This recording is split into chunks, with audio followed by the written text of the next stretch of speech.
Lord Lieutenant, welcome back to Radio Verulam, despite the very, very sad circumstances of this occasion. Thank you very much, Steve. I think it's true to say that the nation has been deeply saddened by the announcement on Friday and shocked by the news of the death of His Royal Highness the Prince Philip. However, perhaps his health in recent weeks has prepared many people for the news. Do you think that people were generally aware that he was ailing, and were there preparations in place ready for this eventuality? Yes, I think so. I mean, let's be realistic. He was 99, nearly 100 years old. As we know, he'd been in hospital for 4 weeks, had been quite seriously ill. I think anybody of that age who spends any time in hospital, it's going to be extremely difficult and serious.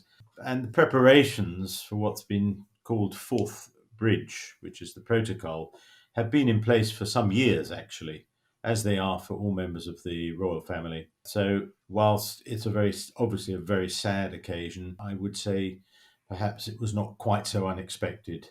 And preparations, as I say, have been made going back some time, in which he himself has been involved. I think what will have surprised many people since the news broke on Friday, and there's been almost constant TV coverage of his past.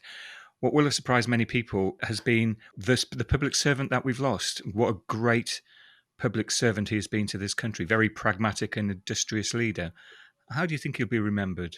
Well, I must agree with you. I mean, I thought I knew most of his attributes quite well, but I myself have also been glued to the television and learned things that I had no idea that he'd been involved in or had been active in.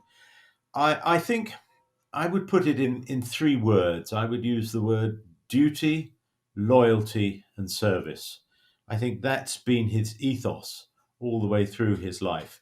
His duty to the crown, to the monarch, to the country, to the Commonwealth, and his service. And he has been extremely loyal to both Her Majesty and this country as a whole. And I'm going back right to his young days when he served in the Royal Navy.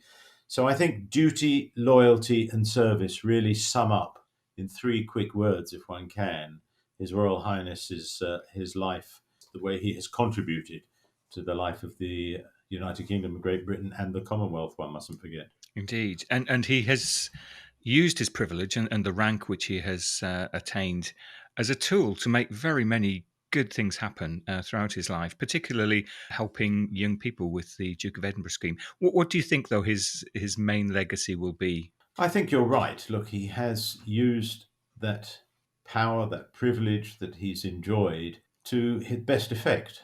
You point out the Duke of Edinburgh scheme. I believe there are something like 7 million young people who've been through the scheme, my own children included. And it's been absolutely wonderful. And I saw, I think it was today, how it started and the basis of it, which I didn't know, which was fascinating. He's so involved in so many different charities, most of us will never even begin to learn about.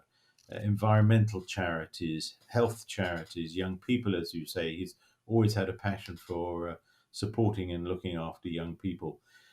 If you start looking at the list of charities of which he's been patron, president, or just an involvement with, it goes on and on and on, as well as, of course, his roles in the military and other traditional things that one would expect of the consort of the monarch.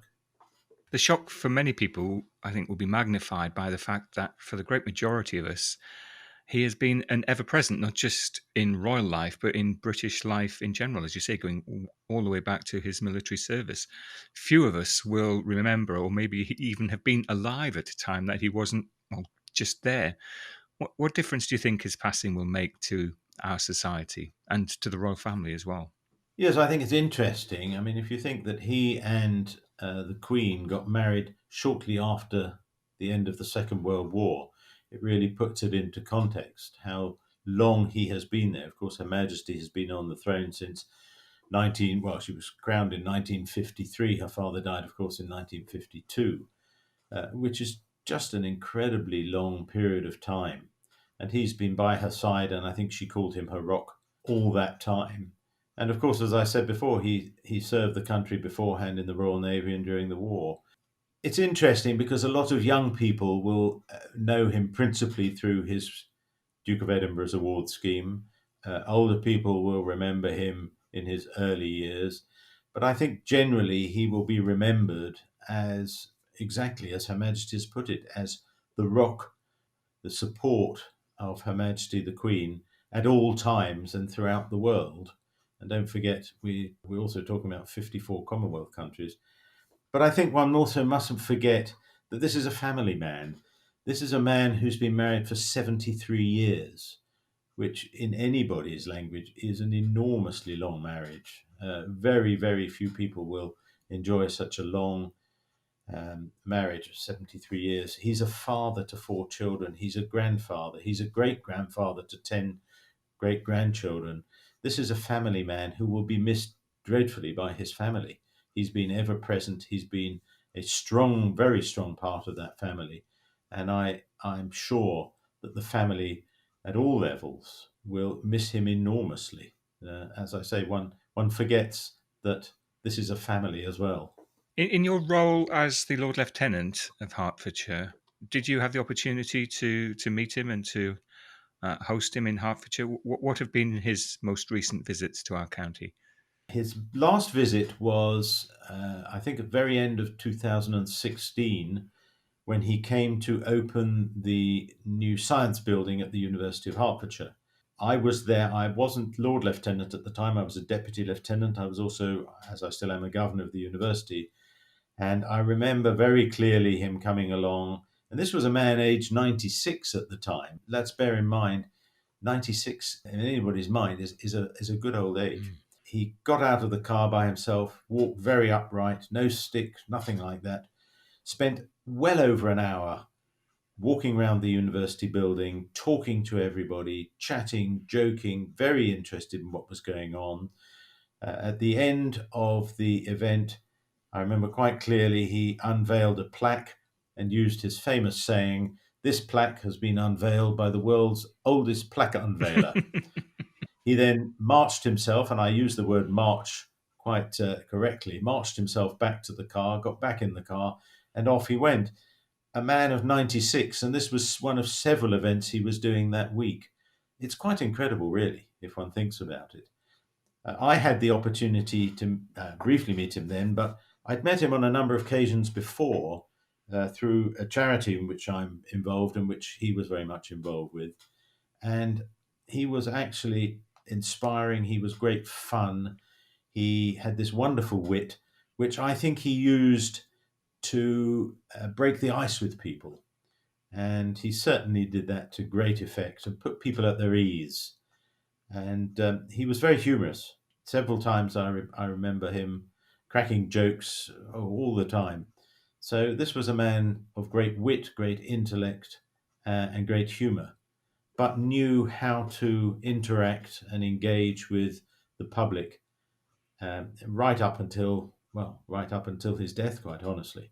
So really, quite an amazing man, and I can't stress enough that a man of 96 doing what he did just is simply quite amazing. Yes, it is amazing, and he will be fondly remembered by the people of this country and the Commonwealth, as you say. And many people will want to say some words, and there's been a statement not to leave flowers, and instead, if you want to leave a message, to go to a remembrance book. Now, can ordinary people make a contribution to a book like that, or is it essentially reserved for dignitaries or people in the public eye? If somebody wants to say what he meant to them, can they put a message onto the remembrance books? Oh, absolutely. I think that's what it's meant for. But we have opened for a book for Hertfordshire on the Lieutenancy website, and I noticed that although we only opened it yesterday afternoon, there are already nearly 500 entries from people in Hertfordshire. And some very emotional and poignant comments have been made. And it's interesting reading through them, and anybody can open that page in our website and read through these messages. There's some really heartfelt messages there, and it really shows the depth of feeling and the depth of respect for this great, great man of our country. Indeed, very, very well said. Lord Lieutenant Mr. Robert Voss, thank you for joining us and sharing your thoughts about Prince Philip here on Radio Verulam. My pleasure.